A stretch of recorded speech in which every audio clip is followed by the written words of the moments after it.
Hey guys, Agosk here, and I'm going to do a review I've been meaning to do for a long time, of this. This is my second prize saber in my Emerald winnings, and this is the Manticore CE.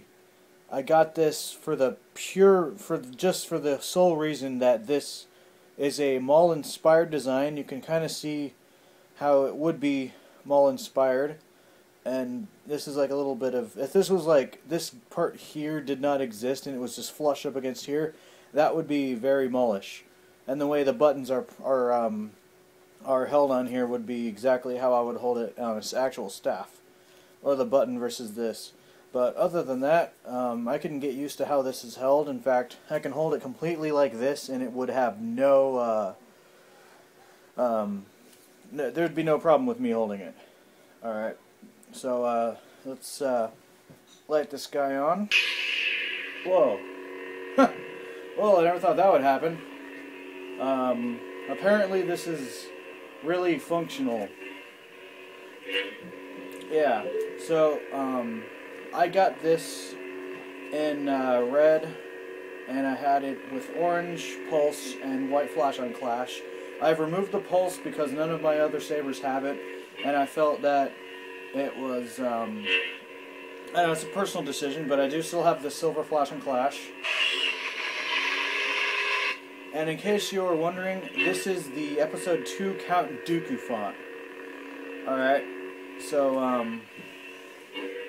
yeah, I've got my, my Z-blade in here, the 34-inch.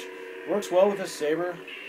And I love this blade style because I'm under fluorescent lighting right now with my 3 lights, TV, and this still is bright as hell.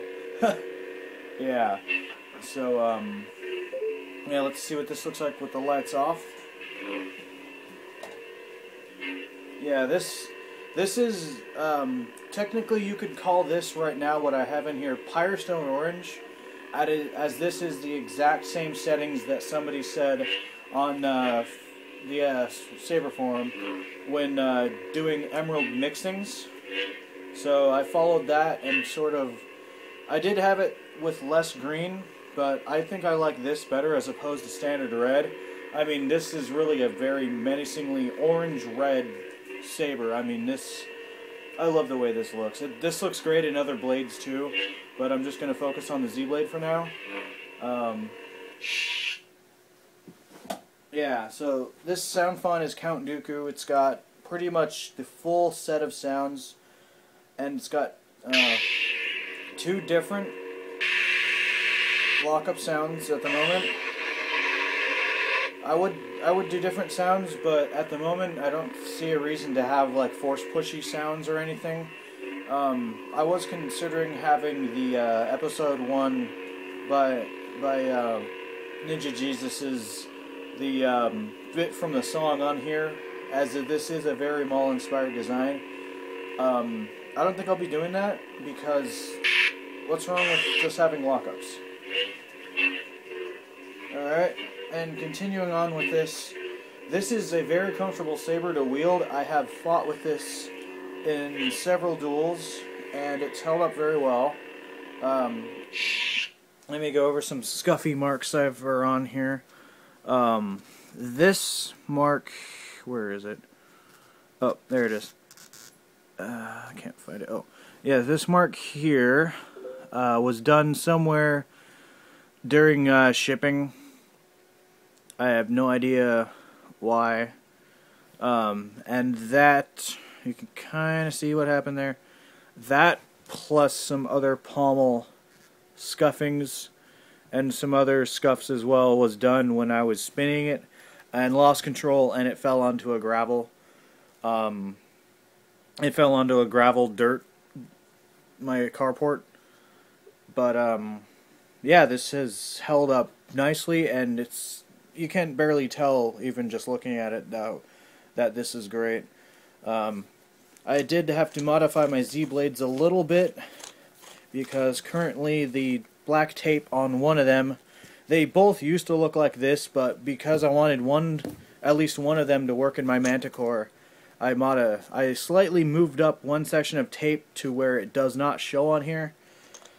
So if you have Z-blades, be sure to definitely modify them, and also account for any holes in the emitters. And in speaking of holes on my chosen one, these actually block the windows, so this makes for very good. If you want to not have the windows on your chosen one, if you did pick the windows, it would be a good idea to use a blade with a tape on the bottom to block those if you see fit to not have those. But it's a good idea just to have those anyways. I liked them, but yeah, let's show some different colors on here. So like I said, this is pretty much Firestone orange, or dark orange, or blood orange, or whatever you want to call it. It's a dark orange. There's more red in this than there is red orangey colors, so there's that. And when I come back, I'll show you another color. Alright, and we're back. And another color you could also do on this is Sentinel Yellow, Dark Violet Amethyst. Alright, now this is Emerald Green, Bane's Heart. Alright, that's it for the forum colors, the forum exclusives. And let's go to the regular colors first, and then I'll show the extra colors that you could get. Blazing Red, Consular Green, and Guardian Blue. And the other colors you could get that is available for them for extra is Adagen Silver, Violet Amethyst, Sunrider's Destiny, a very, very light blue, and Fire Orange, very nice, very orange, and finally, Arctic Blue.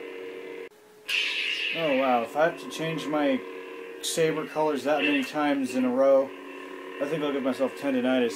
But yeah, that's all of the forum colors, special colors, and standard colors on here. They all have different looks with different blades, but I like these see-through blades because they work the best in regular lighting. So yeah, I cannot wait to get my next set of sabers, which, by the way, this is a little announcement as well. I entered the winter raffle, and I ordered a Consular with Consular Green. I missed that in my last raffle winnings because they were out of it, but I entered with that, and I won 3rd place, so I'm going to get a completely random hilt with lithium ions, and that will probably go to my nephew. So little guy's finally getting his own UltraSaber. He's going to love it, I know. Also, another quick thing is that I did a modification to my prophecy. During a duel with my nephew, apparently I'd lost one of my nuts, knurled nuts, along with the screw, and I had to buy a new one. And at the store, at the hardware store, I was thinking, what can I do to modify this thing to make it more like Anakin Skywalker's? I have big plans for this, as I'm taking these grooves, all these little 6 grooves, I'm painting them black, as well as the fat little switch area here. I'm getting one of Sedstey Skyfaller's switch covers to put over the top of this, as well as I did modify this, and this is now a set screw I could take on and off, and this is just a decorative one. So this stays, while this I could twist on and off. I took the existing screw along with one of these acorn nuts, they're called, and glued it together. I glued it with Loctite. Oh, get the plug out of there. And yeah, I glued that with Loctite so I can quickly change out blades and don't have to worry about ever touching this ever again. So my Z-blade is deciding to be a little pain in the butt right now, but yeah, this works exactly as it should. Yeah, now my Anakin Skywalker hilt is pretty much complete now. I mean, I did check against actual pictures, and this nut is the brass one. This is silver. I thought it would be a good idea to do it like this, just for the contrast. I mean, I know that these are not accurate at all. Just the coloring is what I wanted. And it still looks pretty good. I mean, it's not the exact same screw slash nut, but it works. Like, I'm not going to get the exact hardware, but this is starting to shape up like an Anakin. And again, painting this whole thing black, getting a switch cover for that. Oh, and apparently it suffered some damage here on the guard, but that's okay because once I get the cover there, that will probably be barely noticeable. And then of course these grooves will be black now. So just imagine that, and we got a more accurate Anakin Skywalker. Yeah, this is exactly what I want on this, and this will probably be my OC's saber. I still have yet to pick a saber for him, but Akosk will definitely be wielding this. All right, so that's all the things I have for today. My next video will be a massive blade review. I will be going through in detail and depth with all of my blades. No lightsabers, just the blades, and I'll be talking about them. Alright, until then, have a good night. May the Force be with you all, and happy sabering.